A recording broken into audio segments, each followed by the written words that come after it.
Selamat pagi, Bapak dan Ibu, saudara-saudaraku yang dikasihi Tuhan kita Yesus Kristus. Di hari terakhir minggu pertama bulan Mei 2022 ini, kembali kita akan bersekutu dengan Tuhan melalui firman-Nya. Untuk itu marilah kita mempersiapkan hati kita sejenak untuk menghadap kehadirat Tuhan. Kita berdoa. Damai sejahtera Allah yang melampaui segala akal dan pikiran, kiranya memelihara hati dan pikiranmu di dalam Kristus Yesus Tuhan kita. Amin. Firman Tuhan, renungan pada hari ini Sabtu 7 Mei 2022, tertulis dalam kitab Kejadian pasal 35 ayat 2. Beginilah firman Tuhan.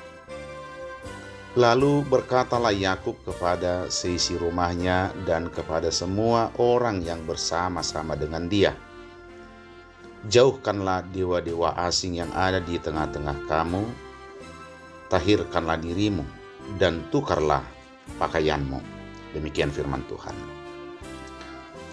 Perintah Allah kepada Yakub untuk pergi ke Betel dan tinggal di daerah tersebut mengingatkan Yakub akan peristiwa di mana ia kabur dari rumahnya, meninggalkan Ishak ayahnya dan Ribka ibunya, karena dia takut terhadap Esau saudaranya akan membalas dendam akibat Yakub telah merebut hak kesulungannya.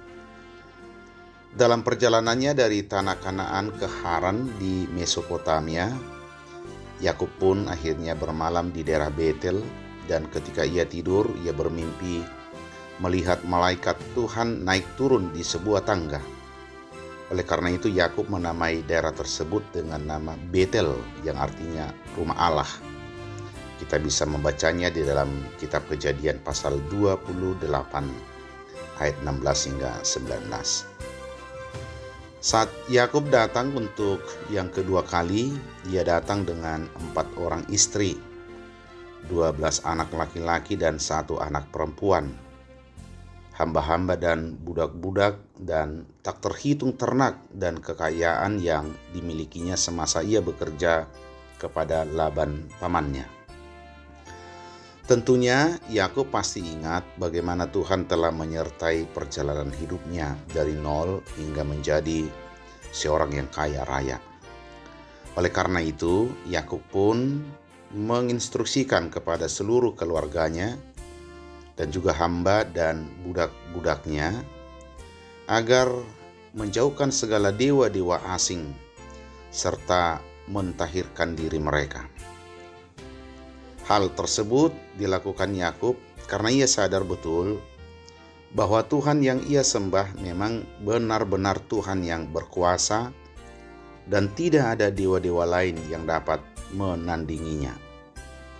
Yakub mengalami sendiri bahwa Tuhan yang disembahnya memang adalah Tuhan yang luar biasa, Tuhan yang selalu menjawab Yakub dalam masa-masa kesesakan, serta Tuhan yang dia percaya selalu menyertai dia pada setiap jalan yang dia tempuh. Pada ayat yang ketiga setelah nats renungan kita.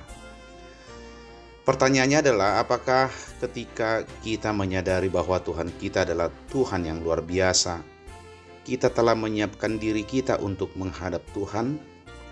Sudahkah kita menyingkirkan hal-hal yang dapat menjadi berhala dalam kehidupan kita? Kita pun perlu menjaga kekudusan kehidupan kita, agar kita dapat merasakan penyertaan Tuhan secara luar biasa dalam kehidupan kita. Saudaraku, sungguh kita memerlukan hal-hal yang kita butuhkan di dunia saat ini. Tetapi yang penting melalui nats ini, jangan sekali-sekali menggantikan kehadiran Tuhan di dalam hidupmu melalui hal-hal yang kamu anggap menjadi kebutuhanmu di dalam hidupmu saat ini.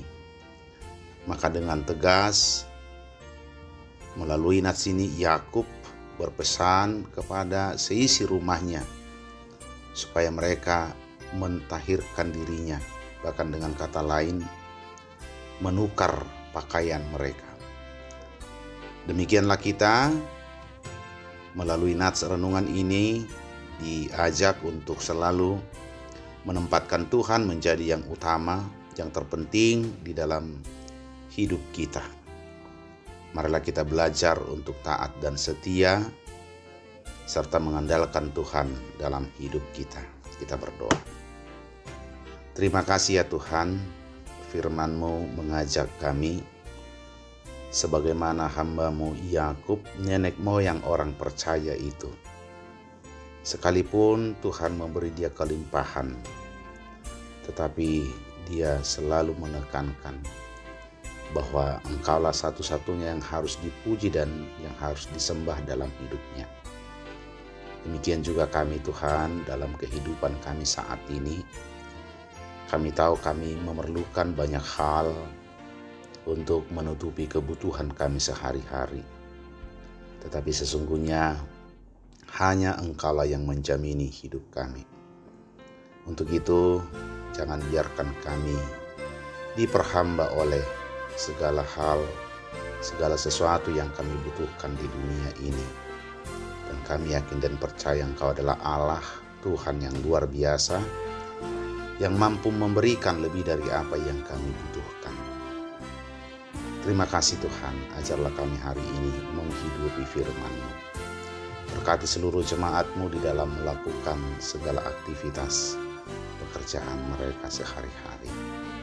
Ajar kami mempersiapkan hati kami hari ini untuk menyambut hari kudus, untuk kami bersekutu memuji Engkau esok hari di rumah-Mu. Terpujilah Engkau ya Bapa, kekal sampai selama-lamanya. Amin.